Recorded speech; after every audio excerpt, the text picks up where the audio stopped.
So, let me share my story with you about my life as it stands. My name is James Lewis Kennedy, but most people call me Jim.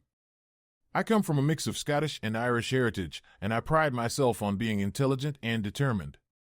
With a strong work ethic and a keen sense of right and wrong, I don't tolerate nonsense easily. My Scottish ancestors, if they could speak from the grave, would testify to the resilience of the Scottish people, as evidenced by the ongoing quest for independence in Scotland today.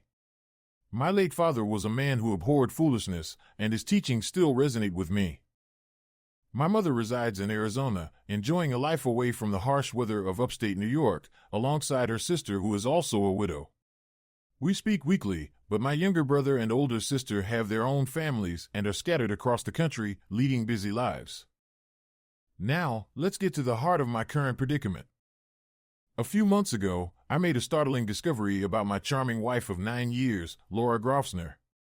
It became evident that she had been involved with other men over the past 4 years. Apparently, she felt that I wasn't fulfilling her needs as a husband, and she sought companionship elsewhere. Rather than wallowing in self-pity, I decided to gather information. I obtained information from 2 sources. Firstly, I hired an investigator for $2,500 to look into my wife's extramarital activities. The investigation confirmed that she was having a weekly affair with a man named Jason McDonald.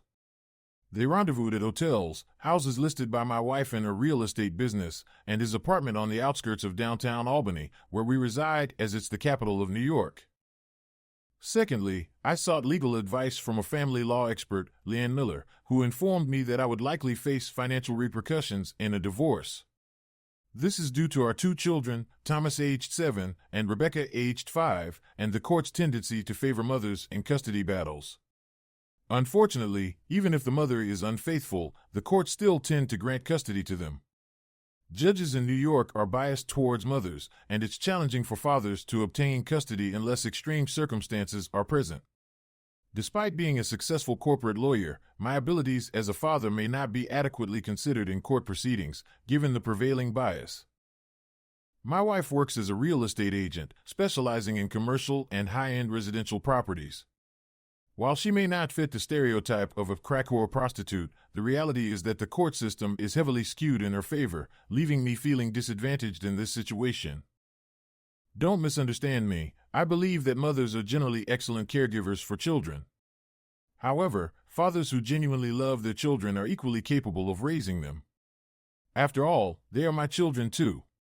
So, why shouldn't I be considered just as qualified to raise them? Unfortunately, in the eyes of the New York State courts, I'm automatically labeled as a deadbeat asshole. It's infuriating. My lawyer offered crucial advice: do nothing. Yes, you heard that correctly, do nothing. Because if I take any action to address my wife's infidelity, I'll be the one who suffers in the end. I'll be screwed over by the judge, New York State family law, and the biased court system. According to popular opinion and legal precedent, my wife will clean me out in a divorce. New York law allows her to cheat and then screw me over in the divorce proceedings. Despite my liberal beliefs in justice and fairness, the divorce laws in this state don't share the same principles. They dictate that fathers, even those who are victims, should be further victimized. It's as if anyone with a penis and the status of a father is destined to get screwed over. By now, you're probably sensing my frustration with New York's divorce laws and the injustice of it all. She gets to cheat with her lover and gets rewarded for it. This is American justice at its finest. My lawyer, despite being a close friend, gave me some wise advice: do nothing, or better yet, do what my wife is doing but don't get caught. Because even if my wife's infidelity is exposed, if there's evidence of my own infidelity, the court will use it against me. It's maddening. So, where does that leave me? Screwed, that's where. I left my lawyer's office, returned to my own office, shut the door, and wallowed in despair for the rest of the day. How could this happen? What did I do wrong? Why would she betray me like this? The weight of failure consumed me as I grappled with the reality of my failing marriage. It felt like I was drowning under the crushing weight of this revelation. I know it sounds melodramatic, but that's truly how it felt. I couldn't shake off the lawyer's advice to do nothing. But how could I do that? For how long? And when would I know it's time to end it? What would happen then? The uncertainty made me physically ill. I felt hollow inside, realizing that my marriage was a sham. My wife was using me for her own gratification and willingly betraying me and our children. Was I overreacting? Should I calm down and come up with a plan? I knew I had to devise a plan, but at that moment, I had no clue where to start. I would have to figure it out. By 6 p.m., I returned home and pretended to be a content husband and father. I decided on the way home that I wouldn't give away the fact that I knew about my wife's betrayal. No, I would pretend to be happy, damn it. And so, I made a decision to follow in my wife's footsteps. If it was acceptable for her, then it was acceptable for me too. Quid pro quo, as they say. Screw her. Please forgive me if I seem to ramble at times. This situation has been weighing heavily on my mind, and it feels good to vent. A week later, I went to see a psychologist who delved into my relationship with my parents and whether I harbored any resentment towards my father. I quickly grew weary of his psychobabble and opted to express myself through writing instead. After some introspection and a realization that I needed to take action to improve my own well-being and bring some justice to this messed-up situation, I found myself in a friends with benefits (FWB) arrangement with a woman from my workplace. Her name is Amanda Stewart, and she's a lawyer at the same firm where I work. Divorced with 2 young children in elementary school, Amanda is 1 year older than me. She's tall, slender, incredibly fit, and stunningly beautiful. I can't fathom why she's interested in having sex with me when she could have her pick of any man. Don't get me wrong, I'm not unattractive myself. I'm 6 feet tall, weigh 165 pounds, and stay in shape by running, cycling, and working out regularly. I have a full head of brown hair, all my teeth, and only need glasses for reading. My wife was actually the one who pursued me when we started dating. Through our conversations, I learned that Amanda had given up on the idea of finding happiness within her marriage. After much soul-searching, she realized that her husband wasn't the right person for her, and they mutually decided to end their marriage. I later discovered that her children's biological father isn't her ex-husband, which was a major factor in their divorce. I can understand why that would be a deal-breaker for her, as it would be for me if I found out I wasn't the biological father of my children. However, that's not a concern for me. I've had my DNA tested. Amanda fulfills my needs, and her needs align with mine at the moment. I genuinely enjoy our physical relationship, and we're able to have meaningful conversations afterward. She's intelligent and sophisticated, the kind of woman a man could easily fall for. I don't feel any pressure with her, unlike with Laura. Our emotional investment in each other is minimal. Perhaps Laura's relationship with her lover is similar. But I'm getting ahead of myself. I figured that if Laura ever decided to end her affair, then I would do the same. However, there's no indication that she intends to do so anytime soon. Regular checks by my investigator confirmed that my wife, Laura Grofsner Kennedy, was meeting her lover at least once a week.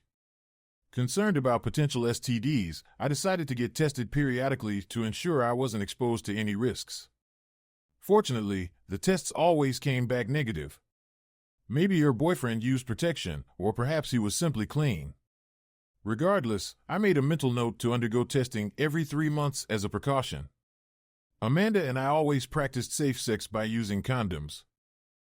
Now, let me provide some context. Laura prefers to go by Grofsner at work, believing it to sound more sophisticated than Kennedy. However, the Kennedy name carries significant prestige in the United States.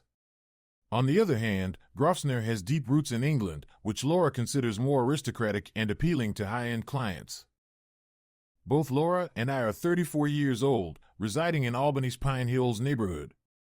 Our house, a 3-story Queen and Victorian-style home, is around 80 years old but has been meticulously renovated over time.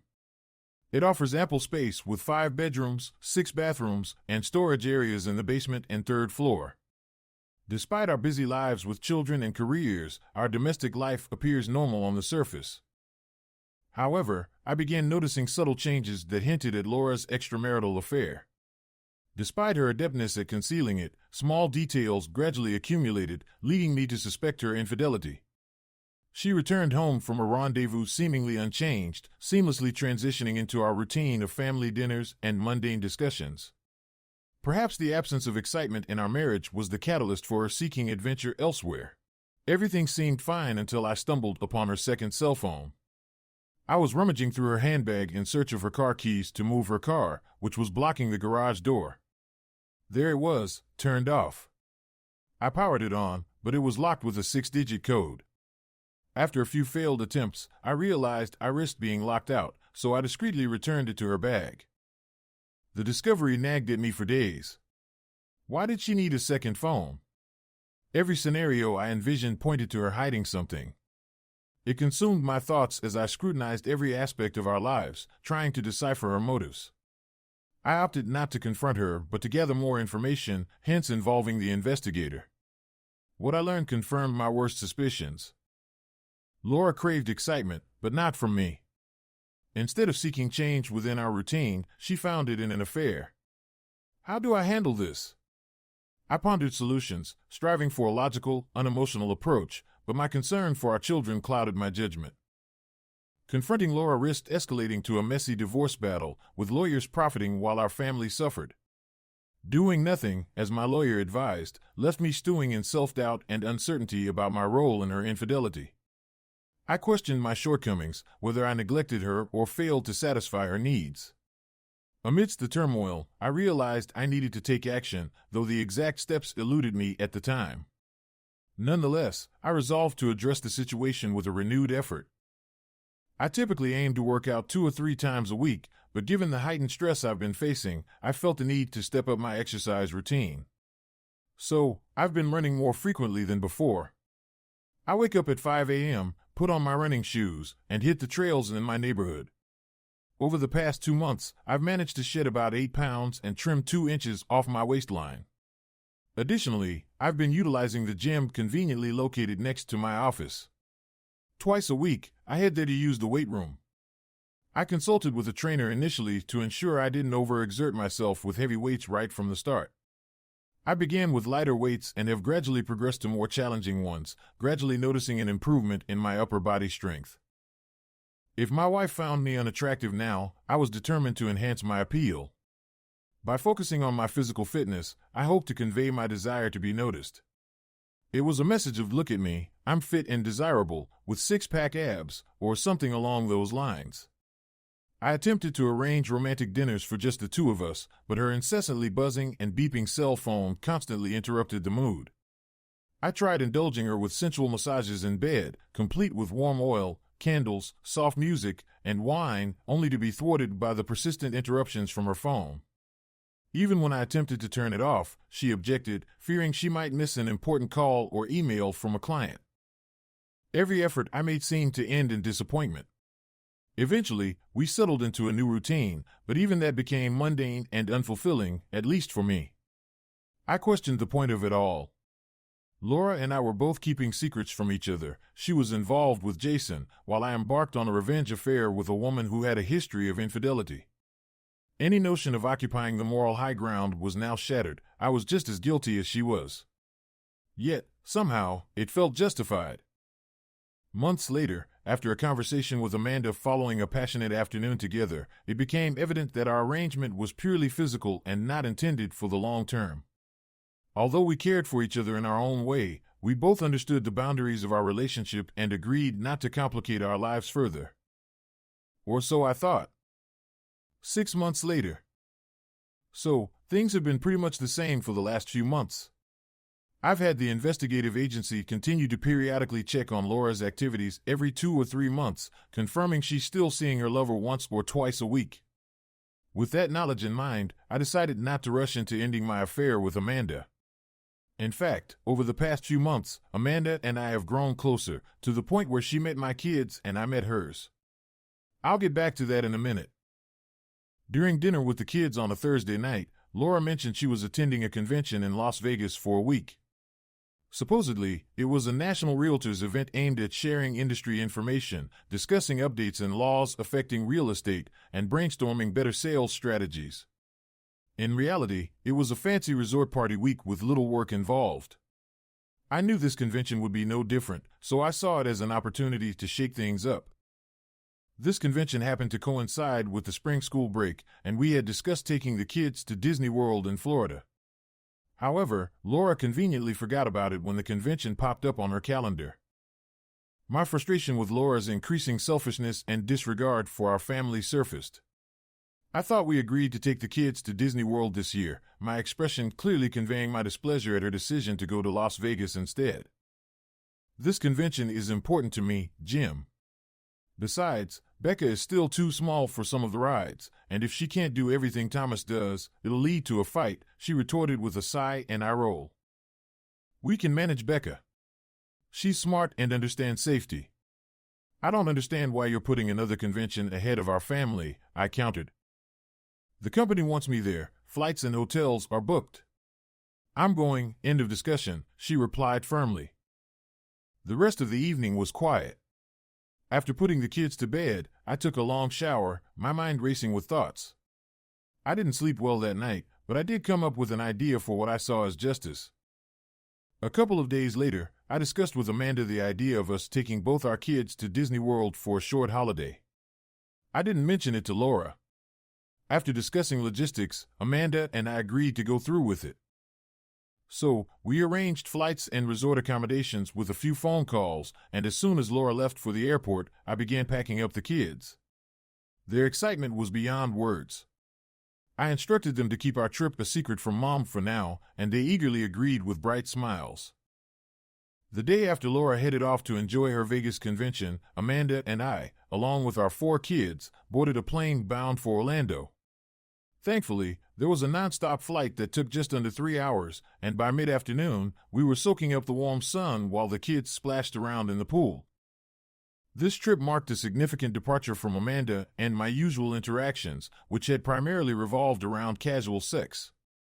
Although our kids had met once before during a chance encounter in downtown Albany, this was our first time traveling together. Over lunch, we had a heart-to-heart conversation unlike any before. Amanda opened up about her past mistakes and her dedication to being a good mother despite her divorce. She expressed her love for her children and her determination to provide them with the best possible upbringing. In turn, I shared my feelings of betrayal upon discovering Laura's affair with Jason. Despite her lawyer-like demeanor, Amanda listened attentively, offering thoughtful insights. At one point, Amanda questioned the nature of my current situation, likening it to an open marriage. She asked if I was certain about living this way, prompting me to admit my reluctance to confront Laura due to concerns about the impact on our children. I confessed that while I understood Amanda's inclination to move on from our friends with benefits arrangement, I feared the inevitable end of our relationship. However, to my surprise, Amanda expressed a desire to stay together, defying my expectations. Here we were, in the midst of the happiest place on earth, pretending to be one big family with 4 kids. I had managed to secure 2 adjoining rooms at the resort, one with 2 queen-size beds and the other with 2 sets of bunk beds for the kids. It cost a bit extra to get the rooms arranged just right, but it was worth it. Money has a way of making things happen. Our days were spent exploring the expansive park, soaking in as many rides and attractions as possible. When the kids grew tired and overheated, we retreated to the hotel pool to cool off. By dinner time, they were ready for bed, leaving Amanda and me with some much-needed alone time, usually spent sharing drinks and food before indulging in each other's company. 5 days at Disney World flew by in a whirlwind of excitement. The kids experienced everything the park had to offer, including a day at SeaWorld, and were reluctant to leave as we headed back home. Reality awaited. I had to return to work, and Amanda had her own responsibilities. Laura returned home later that day, sporting a tan but nursing a fierce headache from her partying in Vegas. The kids eagerly recounted their adventures at Disney World and SeaWorld, but Laura's gaze fell on me with disapproval as she questioned why we had gone without her. I didn't hold back. You made the decision to skip our family trip for another one of your Vegas escapades. If we're not important enough to you, then too bad. We had a great time without you, and I hope Vegas was worth it. With that, I left the room before she could respond. It was her loss, I thought. While she spent 6 days with her boyfriend in Vegas, I had 5 days of unforgettable moments with Amanda. I reminded her that we had promised the kids the trip last year, and her decision to attend a convention in Vegas at the same time wasn't going to disappoint them. She chose Vegas over family, plain and simple. Back at work on Monday, I was swamped with tasks. It would be 2 weeks before I could see Amanda again. I wondered if our time together with 4 kids at Disney World had been too much for her, but she reassured me through texts that she and her kids had loved every moment. When we finally reunited, I noticed subtle changes in our dynamic. Amanda seemed more relaxed, more affectionate. Our intimate moments had transformed from urgent and sweaty to tender and loving.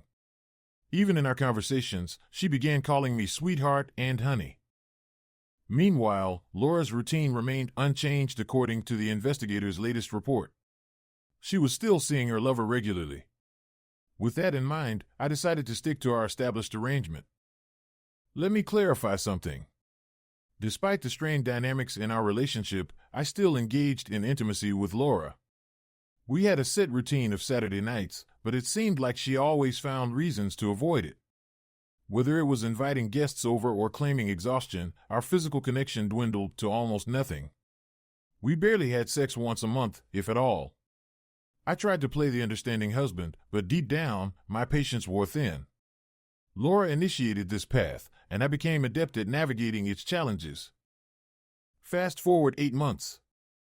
My life has undergone significant changes, so much so that it's hard to know where to begin.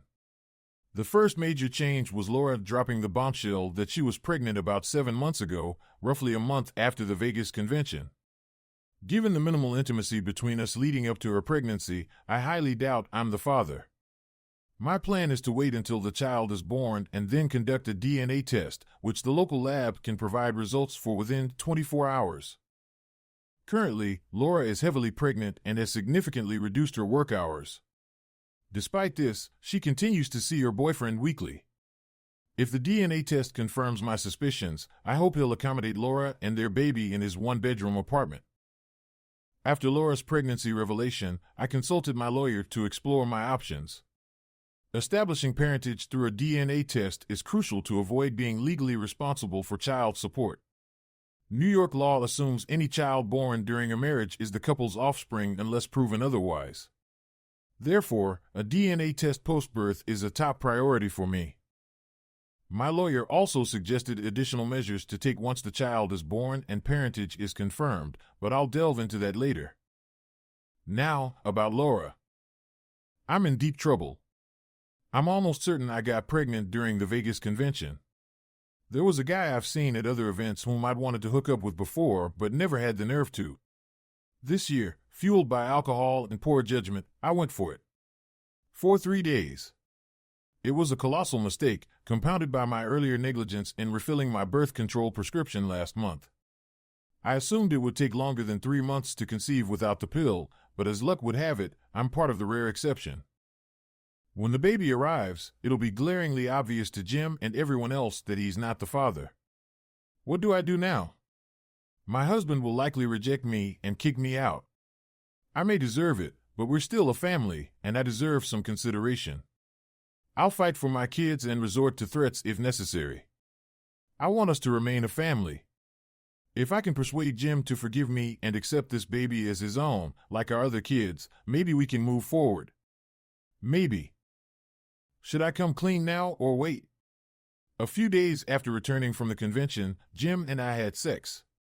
My body was still feeling the aftermath of Vegas, my vagina tender, my nipples swollen from all the attention they received. I managed to postpone intimacy for a couple of days, but when it happened, I made sure he ejaculated inside me, just in case. I need to use the restroom. This little one inside me is quite active and putting pressure on my bladder constantly. As for Amanda, I learned a significant lesson from my failed marriage to Michael. His new wife, Rebecca, benefited from my mistakes. She patiently observed my downfall and then swooped in to claim Michael for herself. She was strategic and ultimately victorious. So, I decided to follow her lead. It's clear that Laura, Jim's wife, let her desires cloud her judgment. I used to do the same. But I've grown wiser.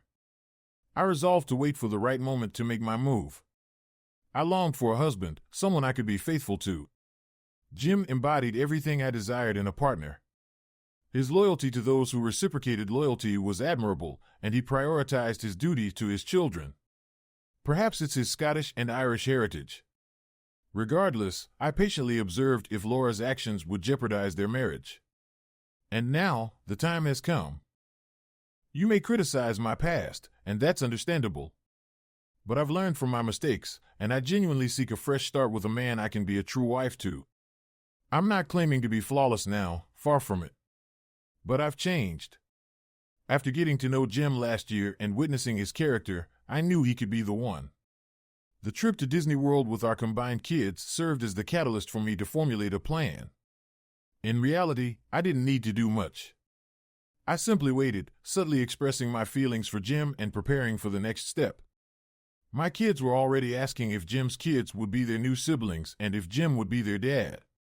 Could it be any clearer? As for Jim, Laura called me at the office to inform me that her water had broken. I hurried home, grabbed the hospital bag, made arrangements for the kids after school, and we rushed to the hospital. The labor for our third baby is usually shorter than the first two, but the doctor anticipated a longer birth due to the baby's size. However, things progressed faster than expected. Within a couple of hours of arriving at the hospital, our baby girl arrived. It was a surprise indeed. As the doctor handed the newborn to the nurses for cleaning and assessment, she observed my reaction closely. My suspicions about the paternity of the child were immediately confirmed. As Laura held her daughter and examined her closely, her expression shifted from curiosity to realization. My own reaction was stoic, my face betraying no emotion as I absorbed the truth. Laura audibly gasped as she recognized the implications of her actions. I left the room without a word, ignoring her calls behind me. At the nurse's station, I completed the birth certificate paperwork meticulously, entering Laura's details but leaving the father's section blank. The nurse glanced at me when she reached that part, and I simply nodded, signaling my decision. 2 days later, Laura and the baby returned home with the help of her friend Kelly. Kelly's silence spoke volumes, acknowledging the situation as she quietly assisted Laura. I avoided Laura for most of the day, retreating to the home office. When she eventually found me and asked about explaining the baby to the kids, I deflected responsibility, leaving the task to her. In pursuit of answers, I confronted a co-worker of Laura's from the Vegas convention. After a candid conversation, she reluctantly disclosed the name of the man Laura had spent time with. Armed with this knowledge, I cautioned her against divulging our conversation to Laura, leveraging the threat of revealing their indiscretions if necessary. As I pondered my next steps, I contemplated the implications of Laura's actions on our family. While part of me entertained thoughts of publicly exposing her infidelity, I recognized that the truth would reveal itself in due time. Instead, I focused on crafting a plan for myself and my children. With a plan forming in my mind, I reached out to Mr. Glenn Duncan, a real estate agent in Houston. Known for his brief stint in the NFL, Duncan's career had been cut short by injury. Despite his limited playing time, he maintained a certain status in the football community, and I believed he could play a role in my future plans. Duncan, a towering figure at over 6 feet tall and weighing around 220 pounds, maintained an impressive appearance in his tailored suits, as showcased in his agency's website photo where he flashed a confident smile. He excelled in the real estate business, leveraging his NFL background to impress clients and seal deals. However, he was about to face a new challenge he wouldn't welcome. My conversation with Mr. Duncan didn't go smoothly. When I inquired about Laura Grofsner, he claimed ignorance, suggesting he didn't know anyone by that name. He also conveniently couldn't recall attending the Vegas convention the previous year, citing a busy schedule before abruptly ending the call. I informed him that Laura would reach out regarding their newborn daughter, and I'd be pursuing a court-ordered DNA test. The line went silent. I requested Mr. Duncan's home address and phone number for the court order, but the call abruptly disconnected. It seemed Mr. Duncan had a Mrs. Duncan and 3 young children at home, with potentially more scattered across the country. In summary, I found myself dealing with a cheating wife who conceived a biracial child with her convention fling. While my children were initially puzzled by their new sister's darker complexion, they seemed unperturbed in their innocent understanding. However, I anticipated explaining the situation to them in the coming weeks. Currently, I had pressing matters to address with Laura, uncertain of our future together. Laura, on the other hand, found herself in a predicament. She acknowledged her mistake and hoped to salvage her relationship with Jim. Despite his initial avoidance and detachment from the newborn, she believed he would eventually come around. Meanwhile, she contemplated getting back in shape post-pregnancy, hoping to reignite their intimacy and restore normalcy to their relationship. While Jim spent more time outdoors with the kids, Laura tended to the baby's needs at home, longing for a moment of solitude in the shower. Amanda had learned a crucial lesson from her failed marriage to Michael: patience often leads to victory. Observing how Michael's new wife, Rebecca, strategically waited for her to falter and then seized the opportunity to win Michael over and start a family with him, Amanda realized the importance of timing and strategy in relationships. She recognized that Jim, whom she desired, was a good man at his core, devoted to his family, and deserving of fidelity. Having made past mistakes in her own relationships, resulting in children fathered by men other than her husband, Amanda was determined not to repeat those errors. She strategically built emotional intimacy with Jim, in addition to their physical connection, by engaging him in conversations at work and frequently meeting him for lunch. Rumors about Laura's infidelity and the birth of a child not fathered by Jim circulated within their professional circles, leading many to anticipate the imminent end of their marriage. Jim, grappling with the reality of his wife's betrayal and the public scrutiny it brought, felt the pressure to make a decision about their future. Despite feeling tempted to react impulsively and kick Laura out, Jim grappled with the complexity of the situation, especially considering the impact it would have on their children. While he entertained thoughts of taking drastic measures, he knew he had to consider the well-being of his family and make a decision that aligned with his values. Although he hadn't yet determined the best course of action, he felt a sense of responsibility to address the situation for the sake of his family's future. Laura's parents, who lived not far from Albany, were excited to meet their new grandchild. However, their reaction upon seeing the baby in the crib was one of shock. Laura's mother covered her mouth in disbelief, while her father shook his head and left the room to pour himself a drink. When Laura joined her parents downstairs with the baby, they both looked at her expectantly. Laura decided to be honest about her past indiscretion but chose not to divulge all the details. She admitted to having had a sexual encounter with a man in Vegas the previous year. Laura's mother immediately asked about the future of Laura's marriage with Jim.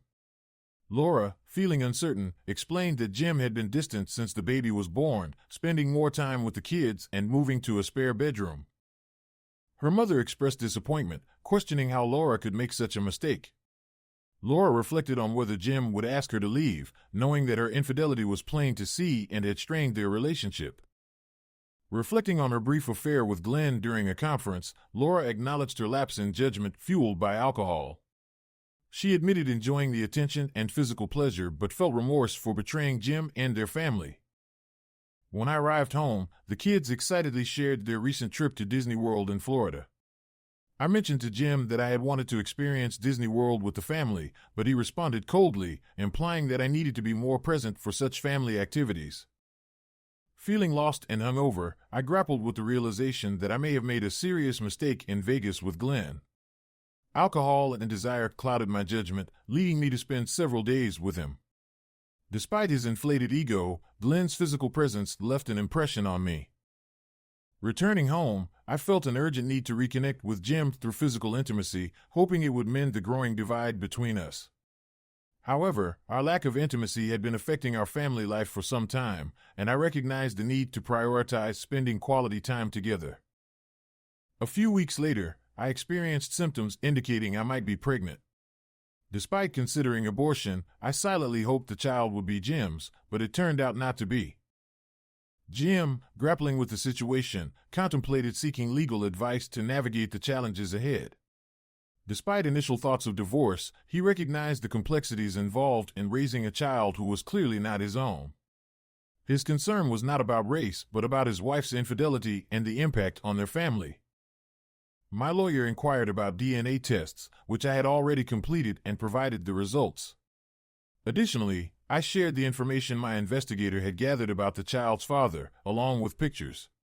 We then had a candid discussion about New York State family law, especially concerning Laura's clear infidelity during our marriage.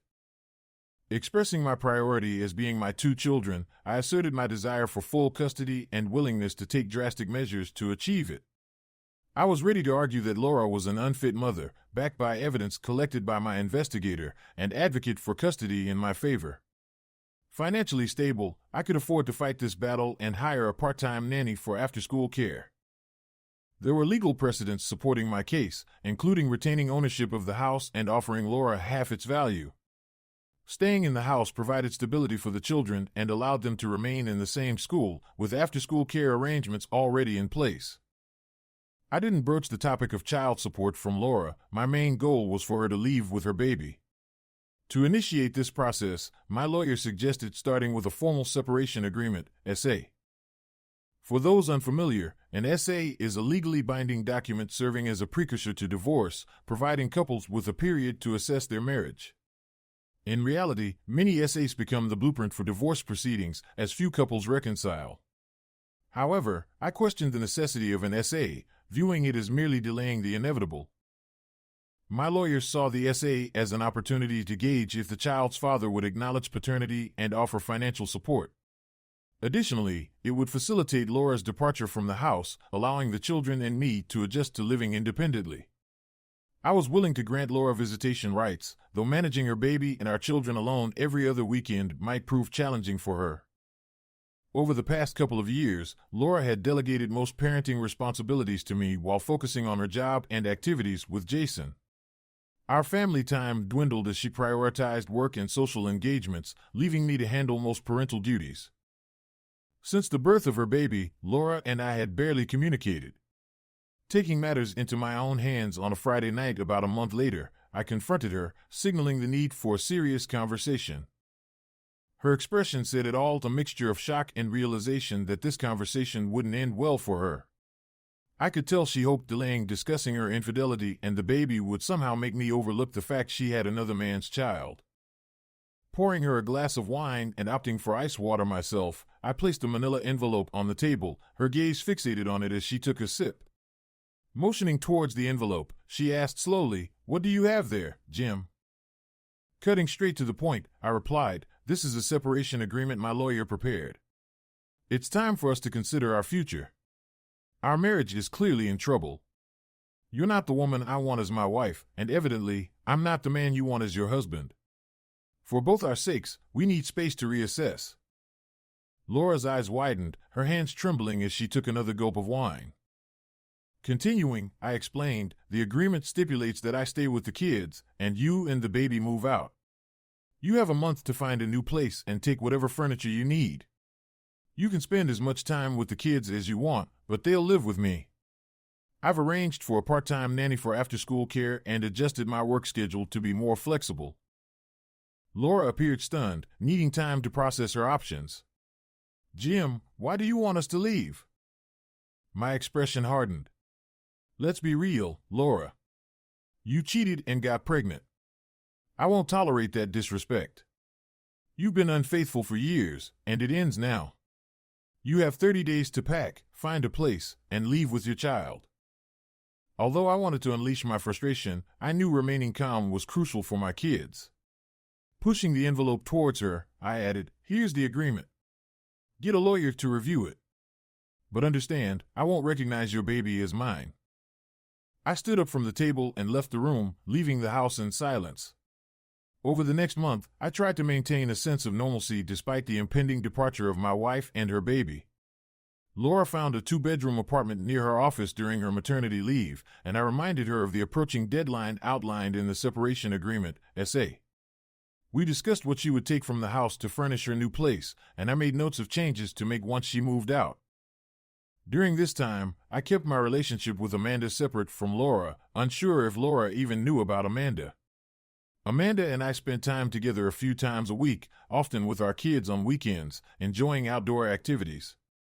As the kids grew older, they embraced these outings. Amanda inquired about my plans after the 6-month period specified in the SA. I admitted to her that I doubted any chance of reconciliation with Laura, as she rarely engaged with me unless it was about the kids. Divorce seemed inevitable. Following Leanne's advice, I pursued the essay initially for the sake of our children and families. While my mother in Arizona was indifferent, Laura's family hoped for reconciliation. Yet, for me, respect was paramount. Without it, there could be no marriage or relationship. I couldn't trust Laura to prioritize our children's well-being, and the marriage was irreparable. Amanda observed my emotional state, recognizing my pain and vulnerability. However, I focused on providing a stable home and life for my children. 6 months later, I found myself settled in the apartment provided by Jim. He allowed me to take enough furniture to make it comfortable, but as I packed my belongings, I couldn't help but feel a pang of sadness for leaving our home.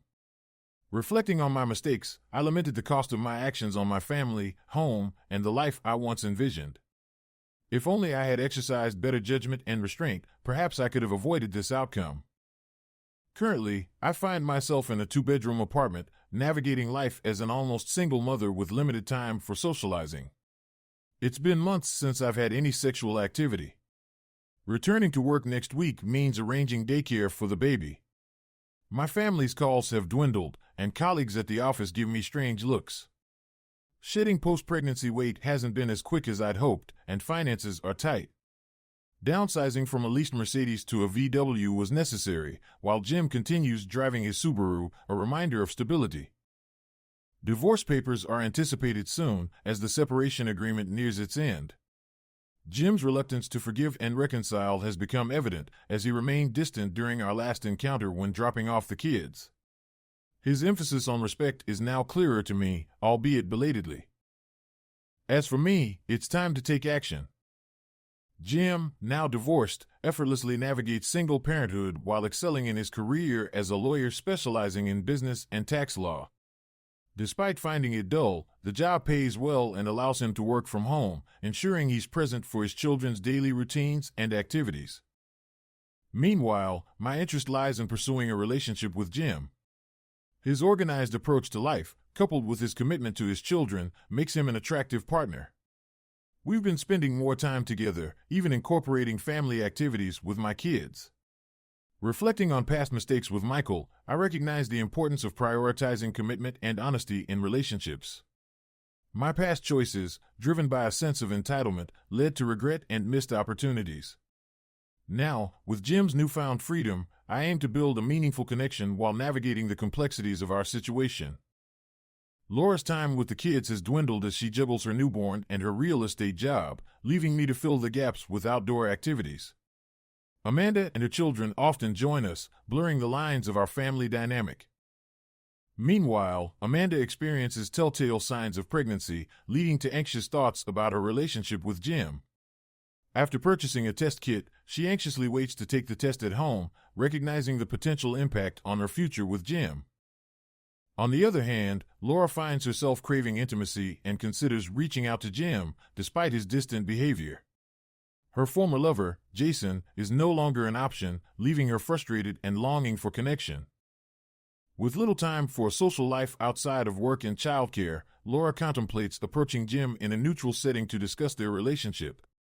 She opts for a familiar restaurant, the Beer Barn, hoping to initiate a conversation about their future. I reached out to Jim and surprisingly, he agreed to meet. Our interactions had been minimal since Emma's birth, making this meeting crucial for salvaging our broken marriage.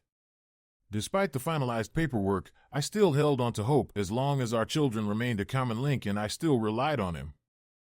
On Jim's end, he grappled with the decision to meet me. Ultimately, he prioritized our children and considered that my request might involve important matters concerning them. Resolving to be mature about it, he agreed to meet at the Beer Barn, deciding to bring along some support.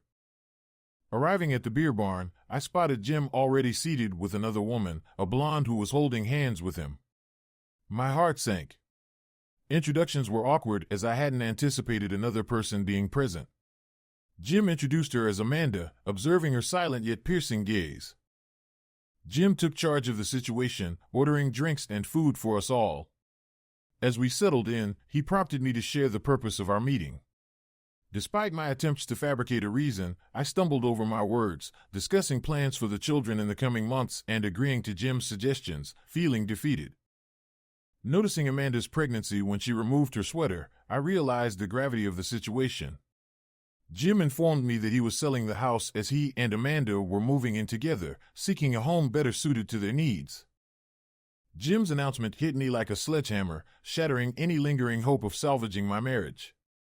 The realization dawned that the demise of our relationship had begun with my infidelity, culminating in Amanda's pregnancy.